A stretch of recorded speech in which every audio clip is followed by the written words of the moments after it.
And one of the problems with doors today, they're either fiberglass or metal, most of them. There are not a lot of solid wood doors. One big box door had two, one solid and one with the glass. The other one had just solid. And you have to have solid wood to be able to cut the bottom off. And that's how it's constructed. And see, there's your cut. It got a little bit on the edge with the blade hitting it. Now if I had a finer saw blade, more teeth, it would have made a better cut. But since I'm going to put a kick plate on front and the back, you'd never see it. And with a little light sanding, once you paint that, you wouldn't see it. But clean that off, it's dead perfect.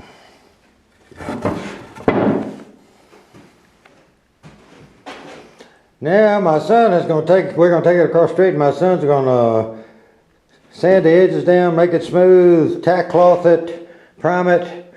We got a Florida room, little Florida room over there with a little 4-foot space heater, and we're hoping that the primer will dry and we can get a coat of paint on it, and maybe before we leave another coat of paint on it.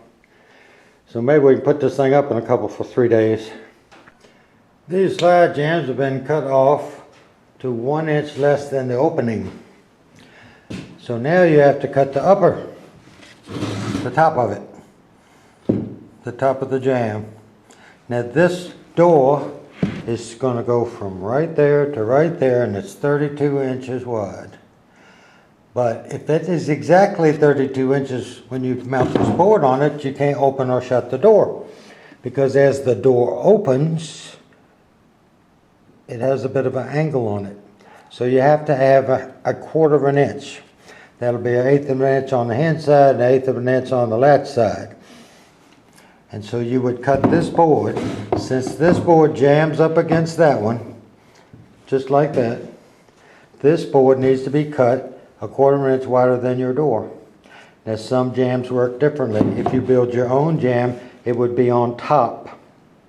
And since these are 3/4 boards, instead of 32 1/4, you would have to add 1.5 inches to that to make up for these 2 3/4 if you built this without a stop. But this already has a stop and an insulation place. So if I cut this board, it'll sit right there like that. On the other side, it'll sit just like that. It will be 32.5 inch opening here, and a 32 inch door will fit in there with an 1/8 of an inch gap on each side. Now that's the way it's going to go. You see the profile of the end of the board that's going to be on the top of your jamb? Now I would know that I could put it in the middle right there. I can eyeball it. Then I could put it in the middle of there. I would know to just come in that way, come down here and do that. If you want to, you can just draw the profile on your board and put that dead in the center. You can put it up here and put it there, and then one there and one there. You need at least 3 in the end. Some people nail these up and they've been done for years, and once you get all the sides all done, it would work. They do move around if they're nailed. If you screw them, they generally stay pretty firm. So all I have to do is drill those 3 holes with a drill bit as big as the threads. And that way, when I tighten this up, it'll be jammed. Now you understand? Jam where it is. This is jammed between 2 jack studs, and the jack studs are hooked onto king studs. Here we're just going to have 2 king studs. Well, I just finished building the door jamb, and you can put a framing square on it. You can see it's got a little mud on it when we worked outside, and it's 90 degrees. Of course, you can move this back and forth because it's not mounted. I measured in here, and it was 32 1/4. I measured right there, it was 32 1/8. I measured down there, and it was 32 3/16. And since you wanted 32 1/4 to fit this door, that way when you mount this, you have a space here between your studs that you mounted to and this. That way you can shim this wider or narrower. You could put a lot of shims up here. This is add on. All you would do would be to put a level on this front and back. If it's level, you could just go right into your stud. If it needed to move left, you'd have to put shims in it. You put a shim in from both sides until it's perfectly level. And then you would put a screw right through both shims. And then you would come down here in the middle and do the same thing. You could do it 4 times. 3 usually is enough. And you could put a shim on both sides. And if that needed to move 3/16 that way, you would just, and you had a 1/4 inch gap, you'd just put enough shim in there to take up that 1/8. Plus maybe a hair when you compress it with the screw. And then you would screw through those shim and that shim. And you would do that too. And I took that little piece of 3/4 inch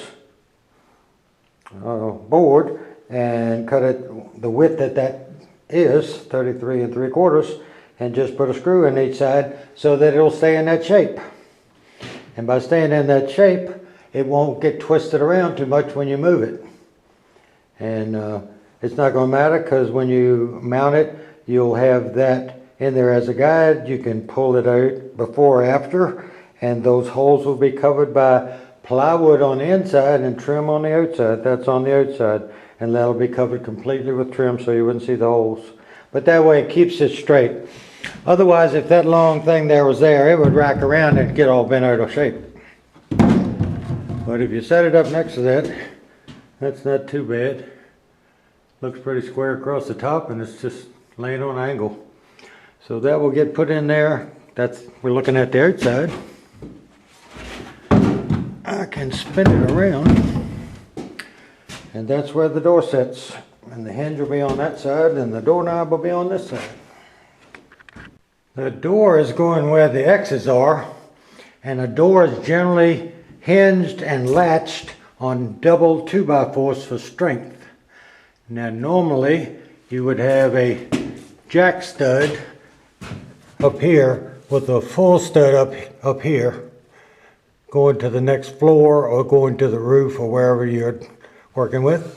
And then you would have it down to here in a normal house, and if that was at the door height of 81 or 2 inches, what you would do, you would have a jack stud here screwed, nailed into, the jack stud is nailed into the king stud.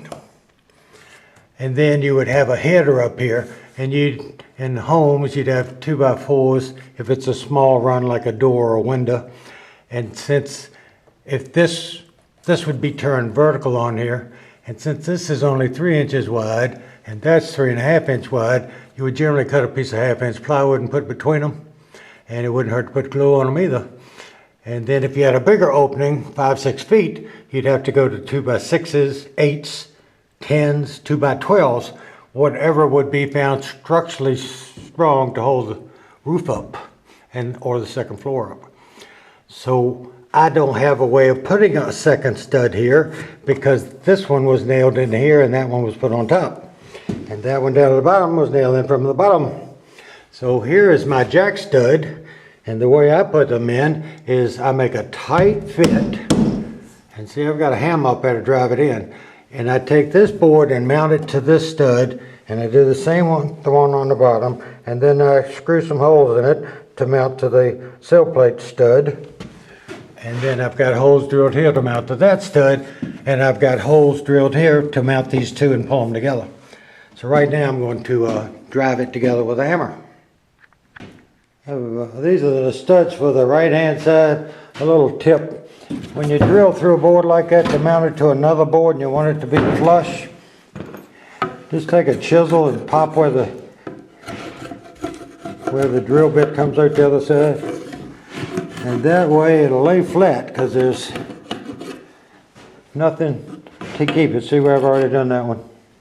I'm going to put these together and put that up there, and that'll probably be the last video of the day.